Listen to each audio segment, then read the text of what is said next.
এই দেখো ভাবিদের ছাদে 4টা বড় বড় গোলাপ ফুল ফুটছে। তোমার চোখ ভালো আছে, তুমি দেখো, আমি তো সবকিছু গোলা গোলা দেখি। জানো ভাবি মাজায় আজব একটা ট্যাটু আঁকাইছে, কিছুই বোঝা যায় না। না বোঝার কি আছে, সুন্দর একটা চাঁদ আঁকানো, তার উপরে ছোট্ট একটা তারা। আচ্ছা শোনো, প্রথম বিশ্বযুদ্ধ কেন হয়েছিল তুমি জানো? তোর বাপ মায়ের 13টা সাওয়াল মাইয়া পয়দা দিছিল তার জন্য। সব সময় শুধু বাজে কথা বলো। আচ্ছা বলো তো, দ্বিতীয় বিশ্বযুদ্ধ কেন হয়েছিল? তোরে বিয়ে করে যাতে তৃতীয় বিশ্বযুদ্ধ করতে পারি তার জন্য। এই যে ডাক্তার রিপোর্ট, তাড়াতাড়ি দেখেন। কি যে বলবো আপনাকে, একদম সময় নাই। কি বলেন ডাক্তার, কত সময় আছে আমার? আরে আপনার রিপোর্ট নরমাল আছে, সমস্যা নাই। এই যে বললেন সময় নাই। 4টায় আসতে বলছি, 5টায় আসছেন, তাহলে সময় থাকে? এই কই তুমি? সকালে কি তুমি আমার মার সাথে ফোনে কথা বলছিলে নাকি? হ্যাঁ বলছি তো, কি হয়েছে? ভাই ফোন দিয়া বলতেছে তোমার সাথে কথা বলার পরে নাকি মা অজ্ঞান হয়ে গেছে। কি বলছো তুমি? আমি তো শুধু বলছি আপনার মেয়ে 1 মাসের জন্য আপনাদের কাছে আসতেছে, এখানে অজ্ঞান হওয়ার কি আছে? অরুণ ভাই, শুনলাম আপনার দাদি নাকি প্রেগনেন্ট, মিষ্টি খাওয়াবেন না? এইটা কেমনে সম্ভব? দাদা তো 2 বছর ধরে কমায়। তাইলে নিশ্চয়ই অন্য কেউ গুলি করছে, আপনারা কেউ টের পান নাই। ও মনে পড়ছে, 6 মাস আগে দাদার 2 ঘন্টার জন্য জ্ঞান ফিরছিল।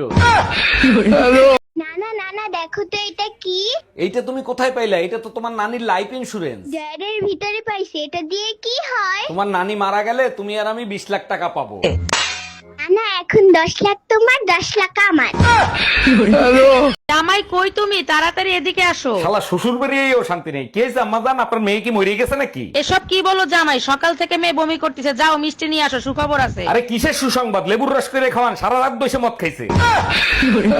আরে টুম্পা ভাবি, কি হয়েছে আপনার? মন খারাপ কেন? আচ্ছা ভাইজান, আমি তো জানি বিদ্যুৎ পানি দিয়ে তৈরি হয়, তাই না? আপনি ঠিকই জানেন ভাবি, বিদ্যুৎ পানি দিয়েই তৈরি হয়। বিদ্যুতের বিল দেখলে মনে হয় না পানি দিয়ে তৈরি, মনে হয় খাঁটি ঘি দিয়ে তৈরি। আরে অরুণ ভাই, আপনি তো ম্যারেজ বিয়েতে গেছিলেন, বিয়ের জন্য মেয়ে খোঁজ করতে পাইলেন? না ভাবি, গিয়ে দেখি বোর্ডে লেখা আছে 3 ঘন্টার জন্য লাঞ্চ ব্রেক। 3 ঘন্টা অপেক্ষা করতেন, চলে আসলেন কেন? বোর্ডে আরো লেখা ছিল শেষবারের মতো এই 3 ঘন্টা চিন্তা করেন বিয়ে করবেন কি না।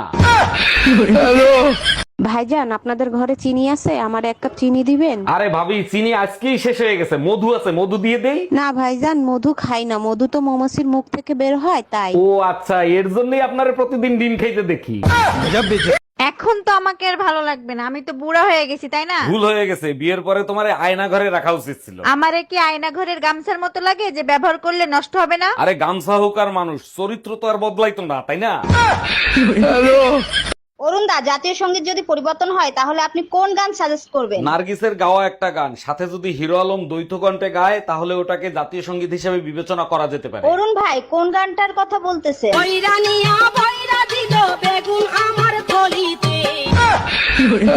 ভাইয়া, আপনার কাছে হানিমুনের কি প্যাকেজ আছে? কক্সবাজার যান 3 দিন 3 রাত 20,000 টাকা। এর থেকে সস্তা কিছু আছে? তাহলে কুয়াকাটা যান 3 দিন 3 রাত 10,000 টাকা। এটাও বেশি হয়ে যাচ্ছে, এর থেকে একটু সস্তা। তাহলে সুন্দরবন চলেন আমার সাথে, 3 দিন 3 রাত ফ্রি।